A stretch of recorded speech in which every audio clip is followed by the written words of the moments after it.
Hello and welcome everyone.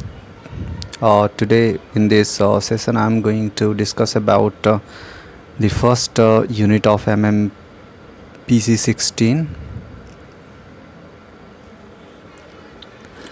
Sorry, not it is not MMPC 16, it is MMPC 17. So now let's move on to this the first unit, that it belongs to the first block. So the name of the block, it is given Introduction to Corporate Management, and the name of this unit is as you can see given, it is Corporate Management and Overview. It means here we will discuss about the corporate management.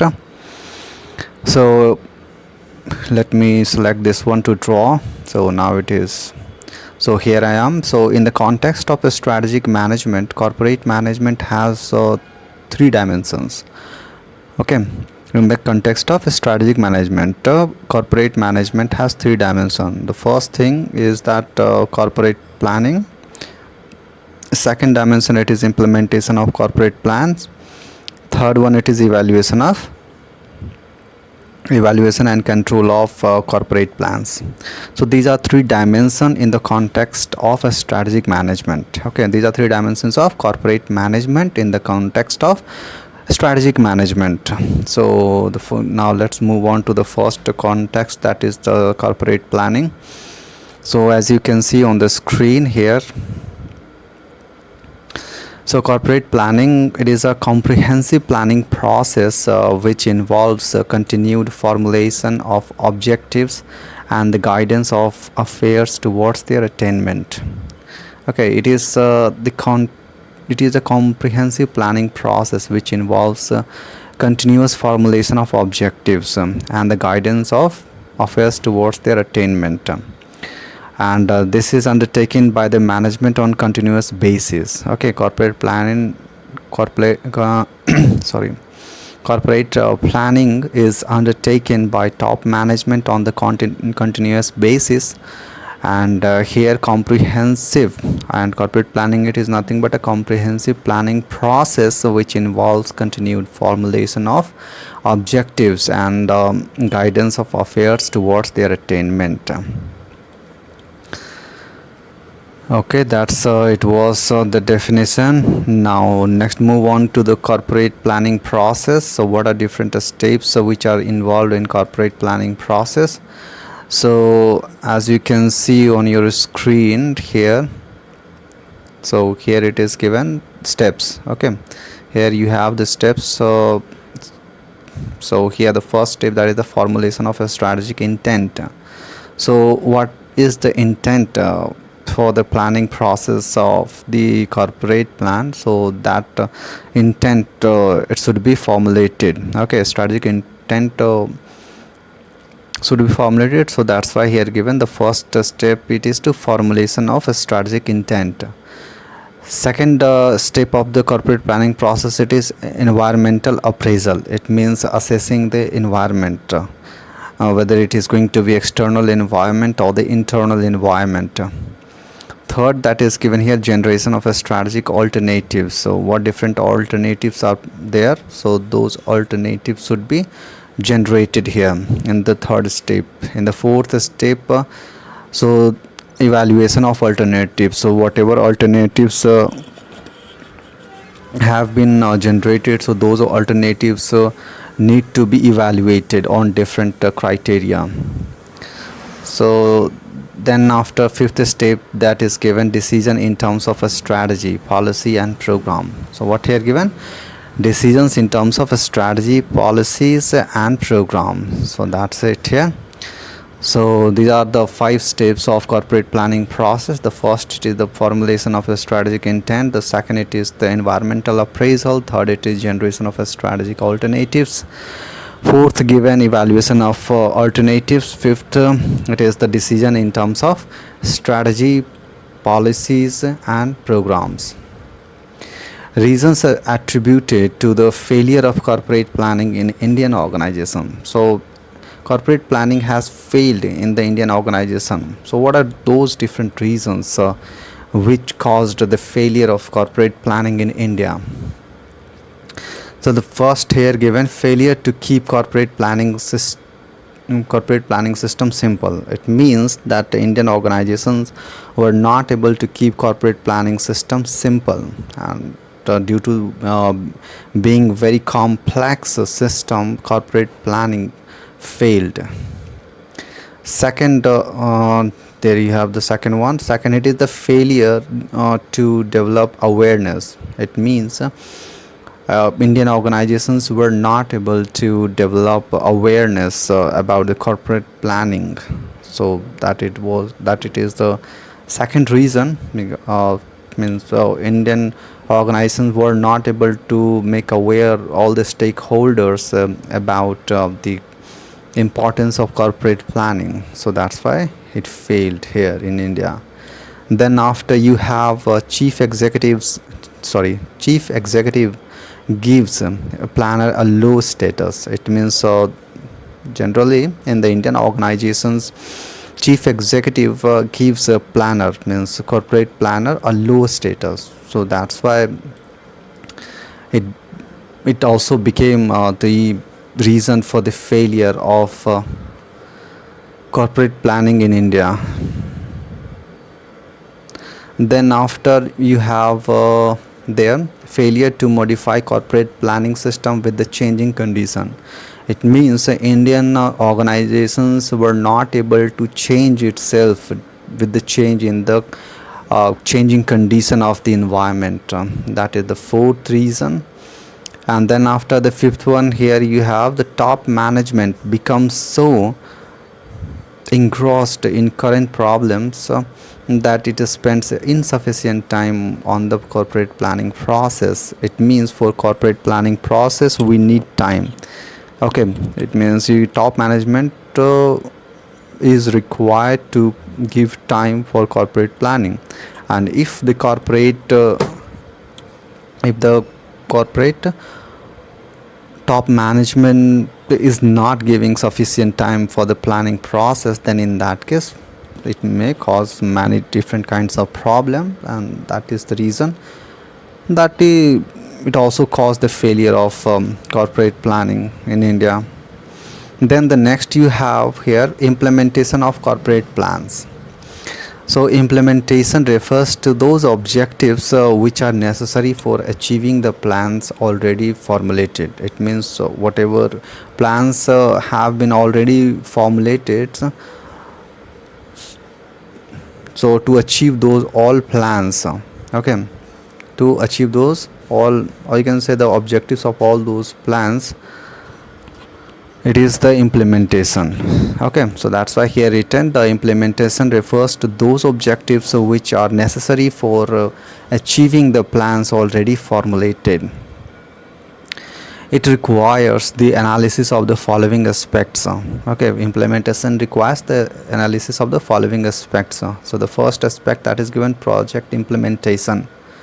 Okay, there should be analysis of the project implementation process. Then after the second one you have procedural implementation. Okay, so it means a procedural implementation process should also be analyzed, and here procedural implementation, it is the programs and projects have to be approved by government agencies.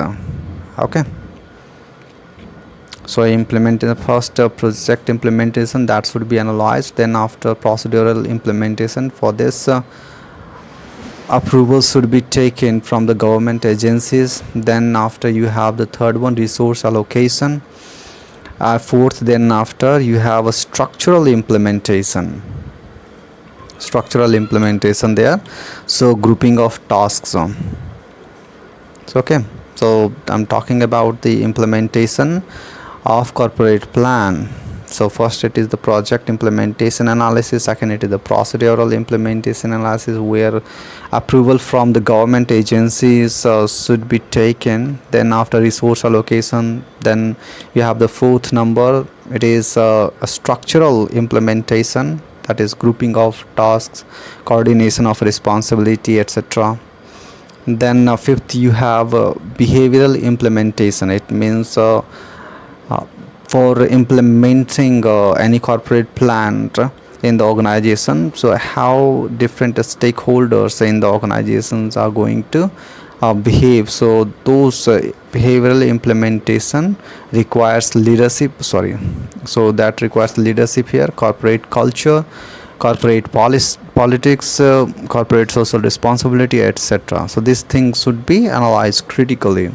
Then the sixth thing, it is the functional implementation. So functional implementation here is carried out through functional plan and policies in different functional areas, just like human resource, marketing, finance, operations. Okay, so these things should be analyzed to implement the corporate plan. Then after, you have review and evaluation of corporate plan. So corporate planning cannot be said to be effective unless management monitor how well the planned actions are matching actual achievements as implementation program.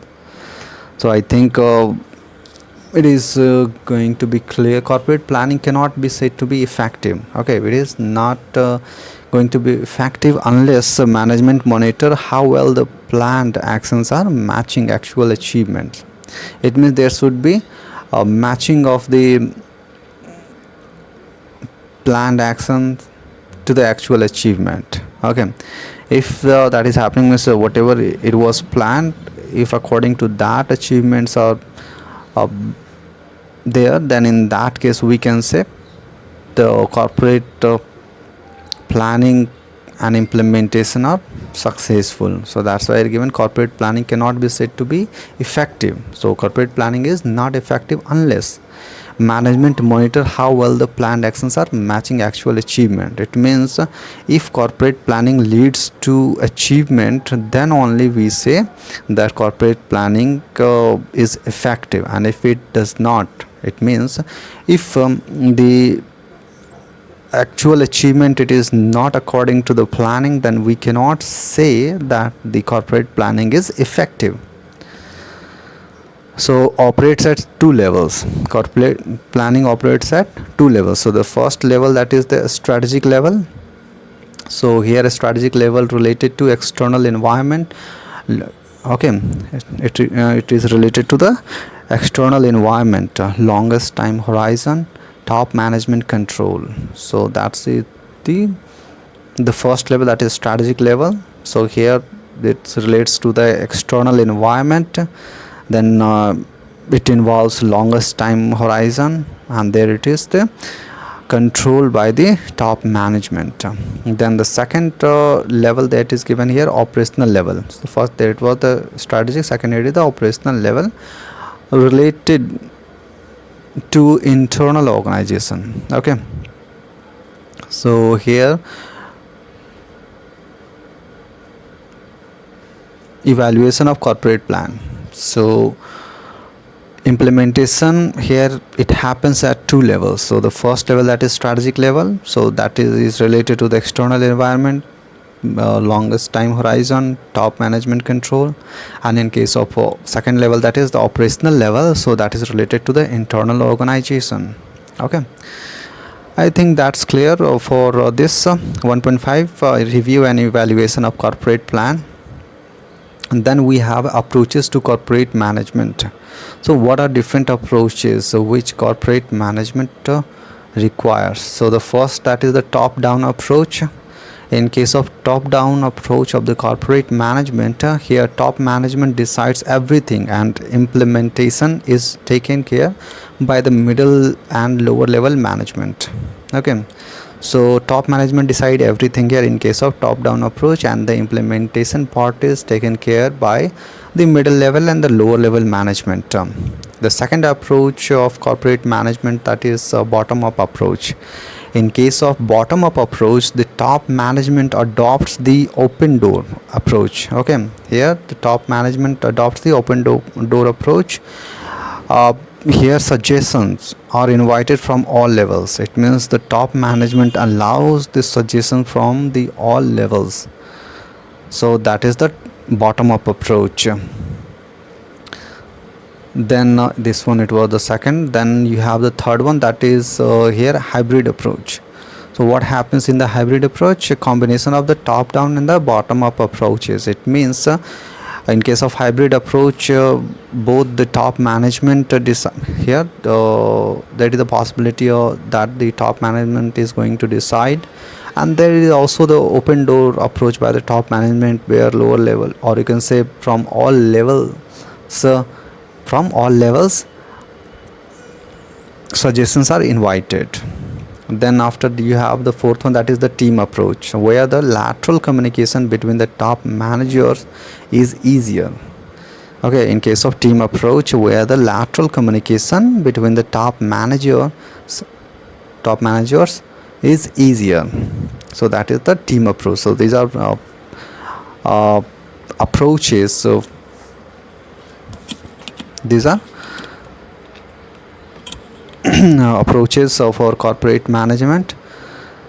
So I think that's clear here. Now next one, move on to the next point, that is a strategist and their role in corporate management. Strategist. So who are the people who are a strategist in the organization? So that's what we are going to discuss here. So strategists are individuals or groups. So that's here written. So strategists are individuals or groups who are primarily involved in the formulation, implementation and evaluation of a strategy. Clear? So here strategists are individuals or groups who are primarily involved in the formulation, implementation, evaluation of a strategy. Clear? So strategists are group of people or individuals who are involved in strategy formulation, implementation and evaluation of the strategy. So the first strategist here given, board of directors. The role of board of directors is to guide the senior management in the setting and accomplishing objectives, reviewing and evaluating organizational performance and appointing senior executives. So what are the roles of board of directors? The role of board of directors is to guide the senior management in setting and accomplishing objectives, reviewing and evaluating organizational performance and appointing senior executives. So these are the role of board of directors.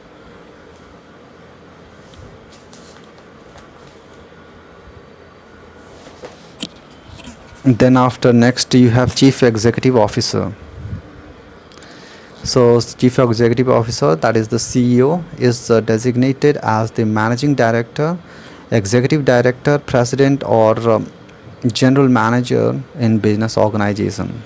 Okay, so CEO, chief executive officer, is designated. So CEO may be designated by the name here, managing director, executive director, president or general manager in business organization. So the role here given in strategic decision making.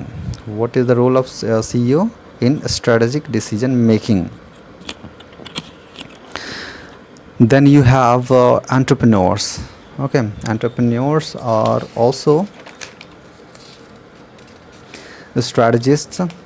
So as you can see on the screen here, it is written, entrepreneurs always search for change, respond to it. Okay, what entrepreneurs do?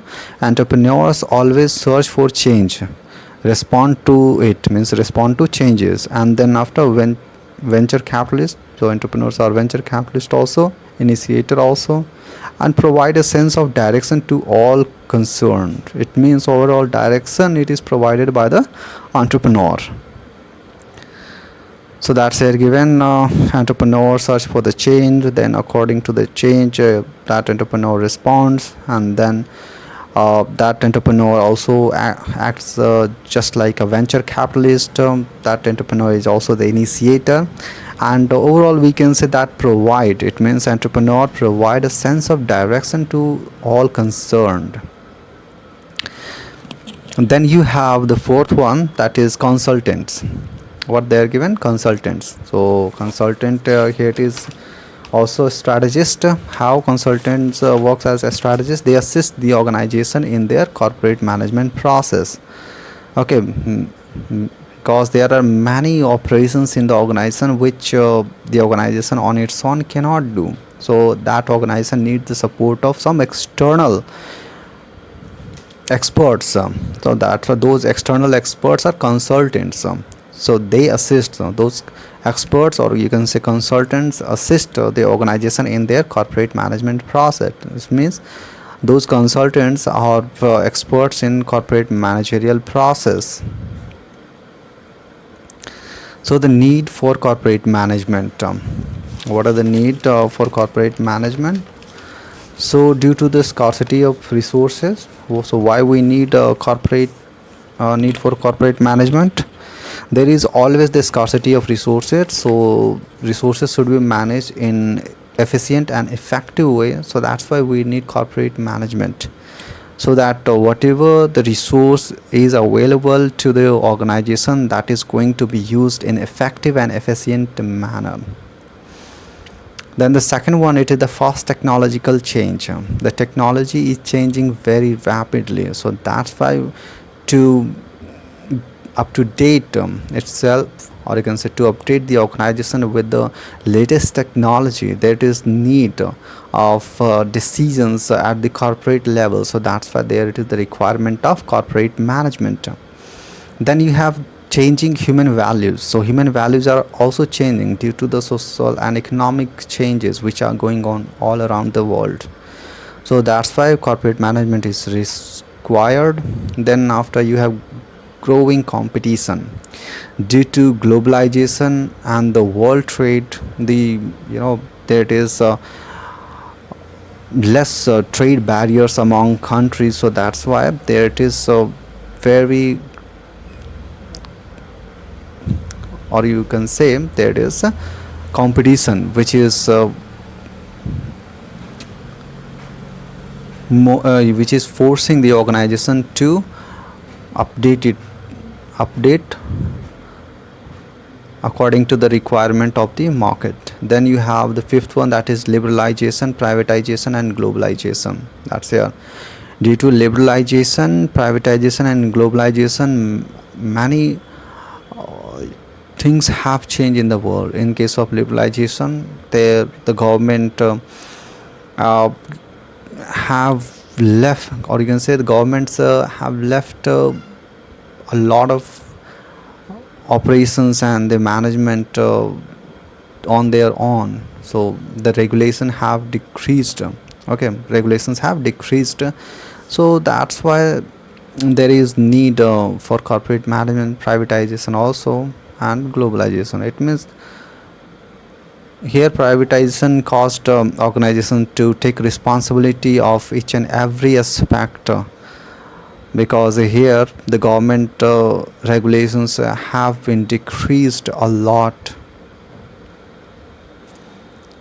Then next, you have the professionalism in management.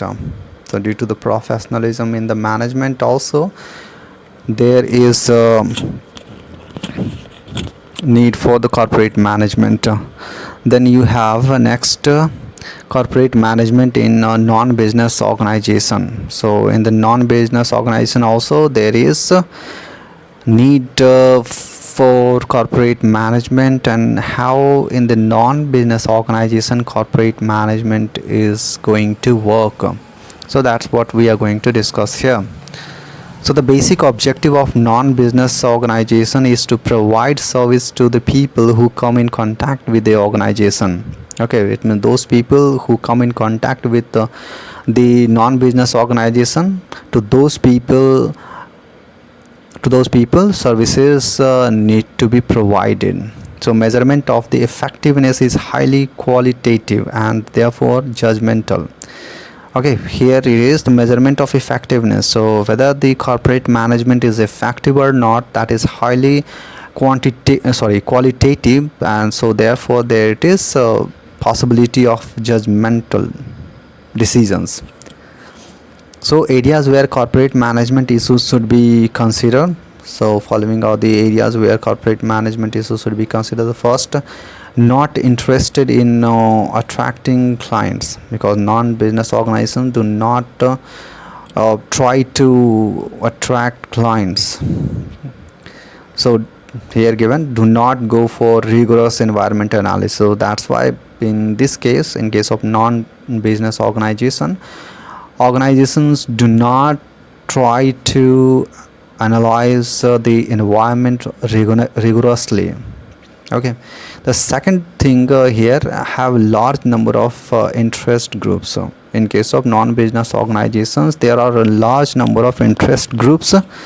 So that's why also here corporate management process are more political in nature, because the more interest groups are there, so the more political nature will be there in the management. And third one that is given, performance evaluation criteria is highly qualitative and therefore judgmental. So here the performance criteria is highly qualitative and therefore it is quite judgmental. So that's all about the first unit, that is corporate management and overview. So if you have any kind of query, then please write to me. I will definitely try to answer your questions. So thank you.